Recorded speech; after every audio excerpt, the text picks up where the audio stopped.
Hello everyone. So welcome you all again in our video lecture. So friends, as we studied last time the use of used to and remove to. So lastly we under this topic we have studied remove to and used to. So finally, in the part number A, in the last part we are talking about, in the last part we have studied remove to. Remove to मतलब अगर हमें to को वाक्य से निकालना है तो हम अगर देखा जाए तो हम उसको कैसे निकालेंगे, यह अगर देखा जाए तो यह हमने देखा हुआ है. ठीक है, last time we study. This time we have to study use to.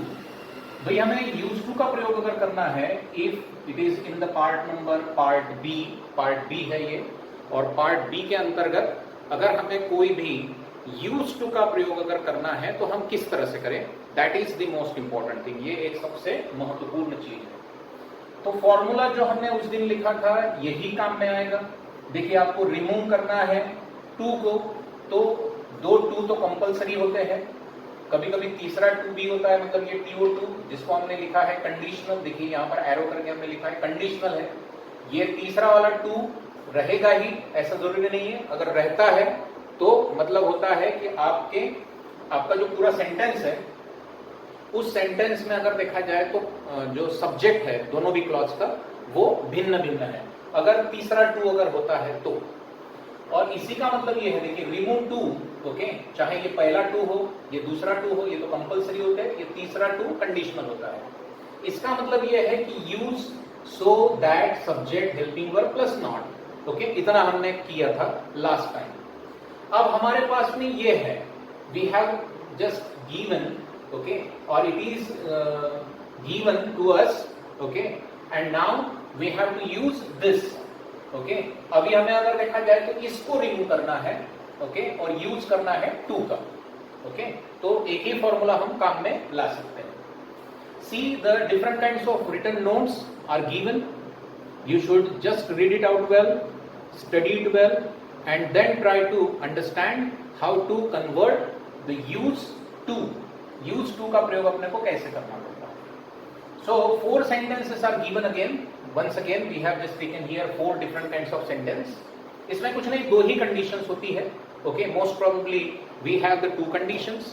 पहली condition ये है कि subject आपका same होगा, दूसरी condition ये है कि subject आपका दोनों भी clause में different होगा. Okay, अलग अलग होगा. ठीक है, तो फिर आपको sentence कैसे करना है, बस यही. use to जब हमें करना है, मतलब ये remove नहीं, अब तो हमें part 2 में use to करना है, तो ये दो टू जो है वो तो आएंगे ही आएंगे.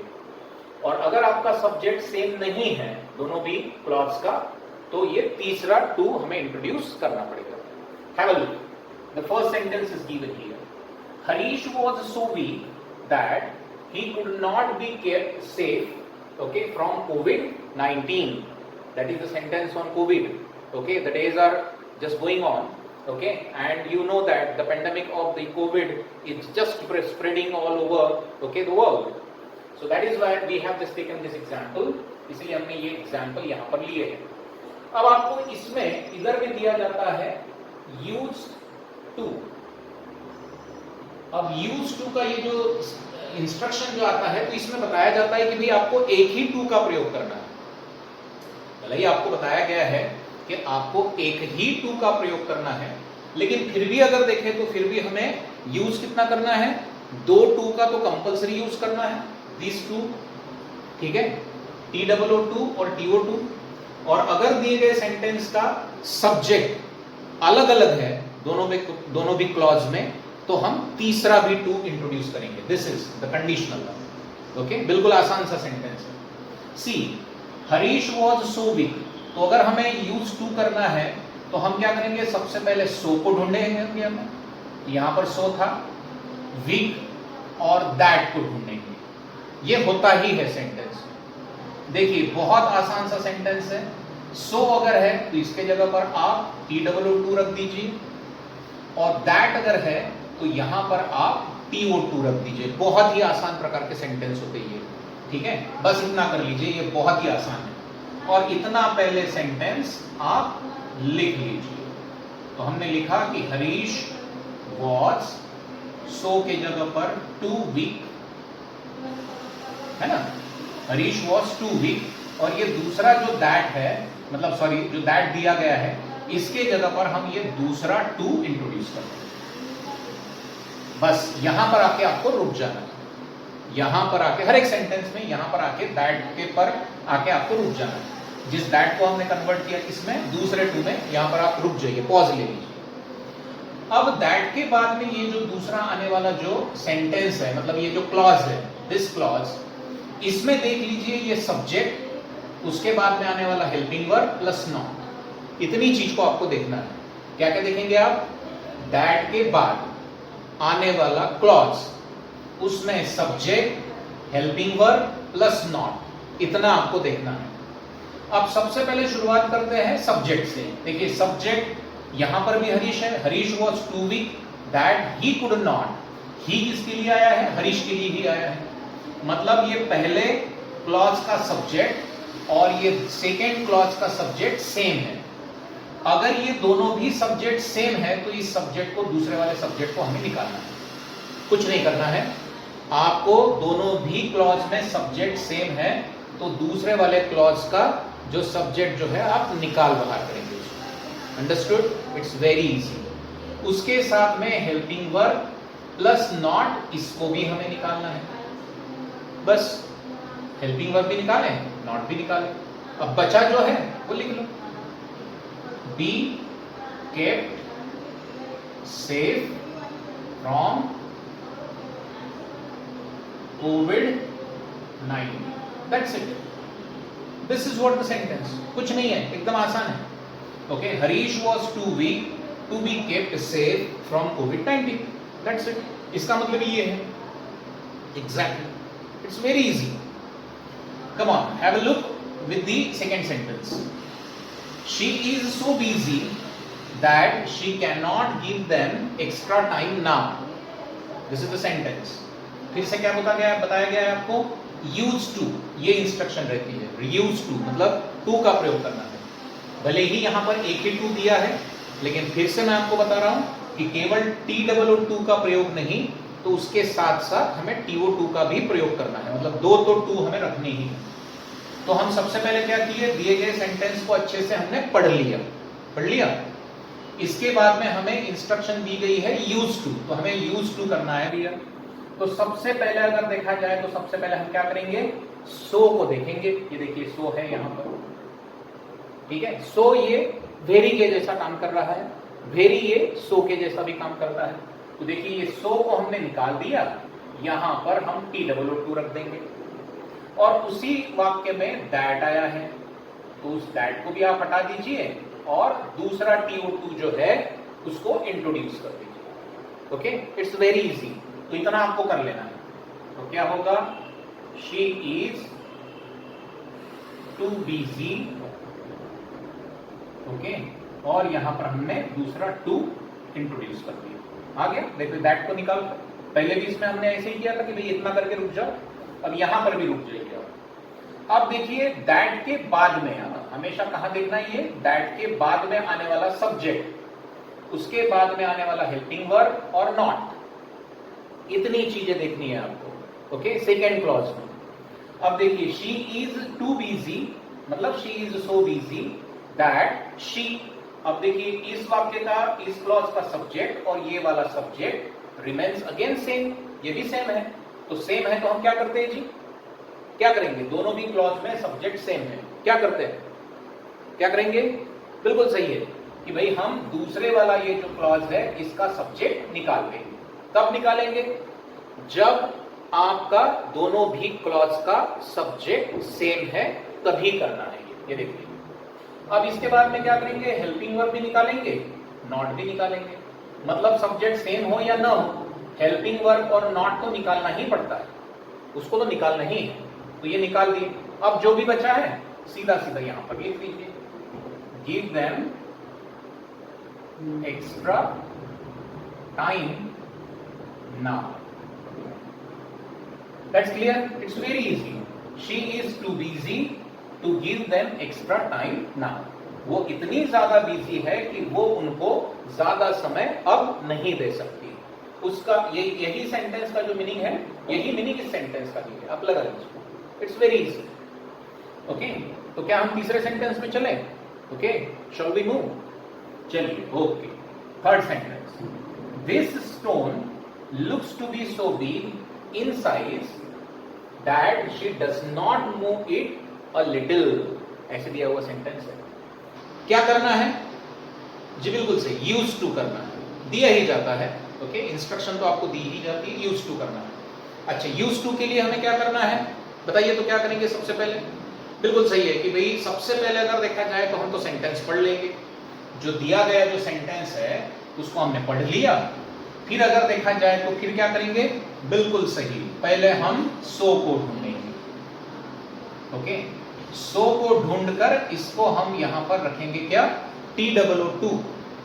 भाई सो को हमने ढूंढा, उसको निकाला, TOO2 रखा, और फिर क्या करेंगे? दैट को निकालेंगे। एकदम सही बात है, बिल्कुल सही है। और इसके जगह पर क्या रखेंगे? बिल्कुल सही, TO2 का हम प्रयोग कर रहे हैं। किसका प्रयोग किया हमने? TO2 का। दैट को निकाले, TO2 का प्रयोग किया, राइट? बस इतना हम पहले लिख लेते हैं। तो क्या करते हैं? This stone looks to be, अब ये सो की जगह पर क्या आ जाएगा जी? 2 आएगा। 2 कौन सा आएगा पहले? TOO2 आएगा, है कि नहीं? TOO2 आ गया। फिर आ गया बिग इन साइज, आ गया। और ये जो दैट है इसको रिमूव करके हम यहां पर TO2 रख देते हैं। मतलब 2 के सीरीज का ये दूसरा 2 आ गया, ठीक? बस अब यहां पर थोड़ा सा पॉज लेना है हमें। अब देख लीजिए, सबसे पहले क्या है? दैट के बाद में अब हमें देखना है कि सब्जेक्ट, ये देखिए ये सब्जेक्ट, हेल्पिंग वर्ब और नॉट, इतने चीजों को हमें ऑब्जर्व करना है। अच्छा, सबसे पहले शुरुआत में ले लेते हैं कि भैया सब्जेक्ट क्या है। अब देखिए पहले सेंटेंस, मतलब ये पूरा तो हुआ सेंटेंस आपका, इसमें 2 क्लॉज थे।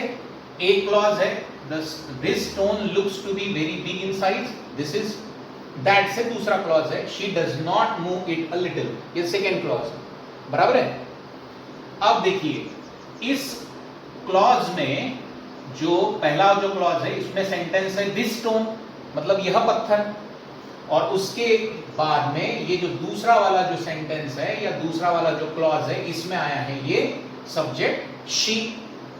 तो क्या हमने ये स्टोन के लिए शी यूज किया है क्या? बिल्कुल नहीं।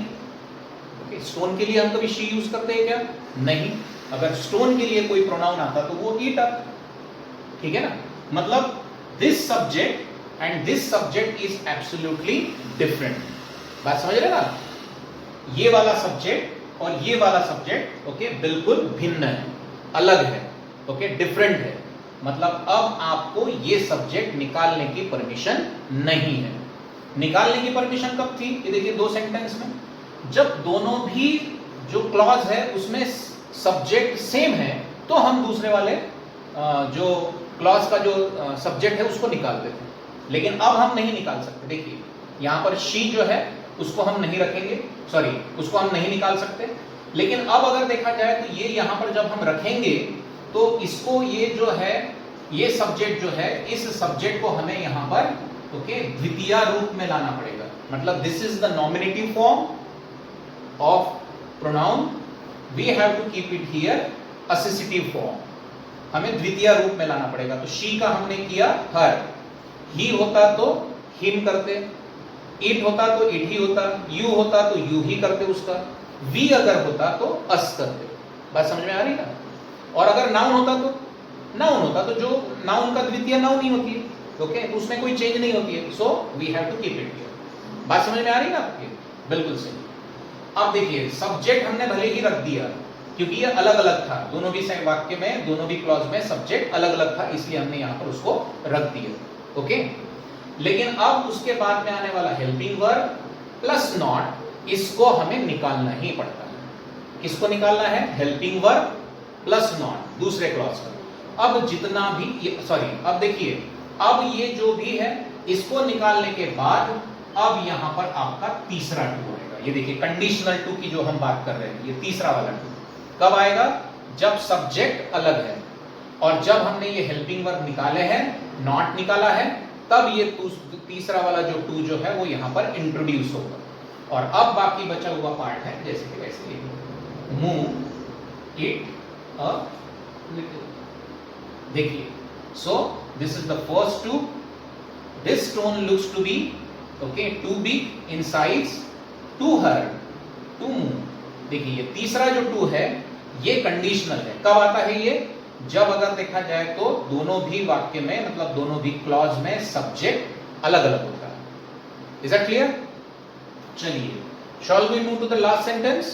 बिल्कुल सही। चलिए बढ़ते आगे। It had been so difficult problem that anyone did not solve it. दिया गया सेंटेंस है, क्या करेंगे आप? Use too. आपको इंस्ट्रक्शन दी जाती है एग्जाम में, बोर्ड के एग्जाम में आपको इंस्ट्रक्शन दी जाएगी, क्या करेंगे आप? यूज टू करेंगे। अब यूज टू करने के लिए हमने क्या किया? सबसे पहले दिया गया सेंटेंस अच्छे से पढ़ लिया, हो गया। अब क्या करेंगे हम? पहले तो सो ढूंढेंगे और फिर दैट ढूंढेंगे। तो ये देखिए साहब, यहां पर है आपका सो, इसको हम निकालेंगे, यहां पर क्या रखेंगे? टू रख दिए, TOO वाला, और दैट को हम निकालेंगे तो इसके जगह पर हम रखेंगे क्या? TO2। Is that clear? Okay, चलिए इतना पहले लिख लेना है। It had been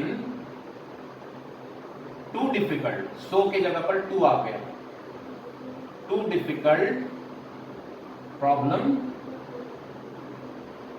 okay, and now we move here too, TO2 रख दिया हमने, ठीक है। चलिए ये आ गया यहां पर। अब अगर देखा जाए तो दैट के बाद में हमें क्या क्या ढूंढना पड़ता है? ओके, क्या ढूंढे? बिल्कुल सही है। देखिए, subject, helping verb plus not. ये देखिए, ये सब्जेक्ट दैट के बाद में आया हुआ सब्जेक्ट, फिर हेल्पिंग वर्ब प्लस नॉट, इतना ढूंढना है। अब देखिए, it had been so difficult problem, वह अगर देखा जाए तो बहुत कठिन एग्जाम्पल था। दैट इतना कठिन था कि anyone did not solve it, कोई भी अगर देखा जाए तो कोई भी उस समस्या को नहीं छुड़ा सकता था, उस प्रॉब्लम को कोई नहीं छुड़ा सकता था। सही है ना? तो अब देखिए यहां पर है इट, ये प्रॉब्लम के लिए आया है सब्जेक्ट, यहां पर आया है सब्जेक्ट एनीवन, एनीवन मतलब वो किसी इंसान के लिए आया है। मतलब दोनों भी वाक्य में, ये देखिए ये तो पूरा वाक्य हो गया, इस वाक्य में दो क्लॉज है। क्लॉज मतलब उपवाक्य। पहला वाला उपवाक्य कौन सा है? It had been so difficult problem, और दैट से दूसरा वाला जोड़ा, anyone did not solve it. तो देखिए ये एनीवन जो है मतलब इट हुआ क्या? नहीं हुआ, बिल्कुल सही। तो देखिए अब ये दोनों भी सब्जेक्ट सेम हुए क्या? बिल्कुल नहीं हुए। अब दोनों भी सब्जेक्ट अगर ये सेम नहीं हुए तो क्या ये दूसरे वाले सब्जेक्ट को हम निकाल सकते हैं क्या? बिल्कुल नहीं निकाल सकते। बहुत अच्छे से आप जा रहे हैं, बहुत अच्छा समझ रहे हैं, ठीक है। तो अब हम इसको क्या करेंगे? इसको हमें लेना पड़ेगा, बिल्कुल सही। तो इसको हमें जब लेना पड़ेगा तो इसका क्या करना पड़ेगा अपने को? ओके, द्वितीय रूप करना पड़ेगा। मतलब ये नॉमिनेटिव फॉर्म में है, हमें असेसिटिव फॉर्म में लेना पड़ेगा। तो यहां पर एनीवन का जी एनीवन ही होगा। एक नाउन है ना ये, anyone, okay, that's the part of the noun. ऐसे तो हमने ले लिया, ठीक है। क्यों ले लिया इसको? क्योंकि दोनों भी सब्जेक्ट अलग अलग है, इसलिए। दोनों भी वाक्य के सब्जेक्ट सेम होते तो ये दूसरे वाले सब्जेक्ट को हम निकाल देते थे, ठीक है, जैसे फर्स्ट टू सेंटेंस में हमने किया। लेकिन इसको नहीं निकाल सकते। अब किसको निकालना है? ये डिड नॉट को निकालना है। सही है ना? डिड नॉट को हटाना पड़ेगा। तो डिड नॉट को हटाने के बाद हमें फिर से एक टू लेना पड़ेगा। क्यों लिया हमने ये तीसरा वाला टू? देखिए एकदम सही बात बोल रहे हैं आप। देखिए तीसरा वाला टू हम तब लेते हैं जब ये देखिए ये सब्जेक्ट आपका अलग अलग हुआ। सब्जेक्ट को हमें जब लेना पड़ा दूसरे सेंटेंस में, तब हमने ये तीसरा वाला टू लिया। अब ये डिड नॉट वगैरह जो भी हेल्पिंग वर्ब होगा वो निकल जाएगा, और बाकी बचा हुआ पार्ट यहां पर हम लिख लेंगे, solve it. That's it, it's very easy. देखिए it had been too difficult problem to anyone to solve it. इसमें देखिए ये पहला टू, ये second too, and this is one is the third too. तीसरा टू कंडीशनल होता है, ये देखिए हमने फॉर्मूले में लिखवाया था। कि तीसरा टू कंडीशनल है। कब आता है? कब आता है? एकदम सही, देखिए बिल्कुल सही बोल रहे हैं आप कि भाई ये जो तीसरा जो टू जो है वो तब आता है जब यह सब्जेक्ट दूसरे वाक्य का आपका डिफरेंट होता है, अलग होता है। Understood? So that is why each and every sentence you can just do it in that style. तो यूज टू या रिमूव टू में कोई भी रॉकेट साइंस नहीं है, इट्स वेरी सिंपल थिंग। बस दो कंडीशन होती है और दोनों भी कंडीशन अगर देखा जाए तो सब्जेक्ट के इर्द गिर्द घूमती है। सेंटेंस दिया जाता है जिसमें दो क्लॉजेस होते हैं, दो क्लॉज में अगर सब्जेक्ट सेम है तो पहली वाली कंडीशन लगानी है जो कि आपको बताया गया, और अगर दोनों भी क्लॉज में सब्जेक्ट डिफरेंट है तो फिर ये 3-2 वाली कंडीशन लगती है। Is that clear? सो उम्मीद है, okay, we expect that you have just understood each and everything. So the sentence is given, okay, in the written notes, okay, so you have to just write it down and solve it very personally. If you have any other problem, you should have just call me, okay, or come to the office to ask me any difficulty, okay. So this is all about the part of used to. In the next video we will learn the most important part of the grammar, okay, what it will be and how we have to solve it. We will see this. So see you then. Bye.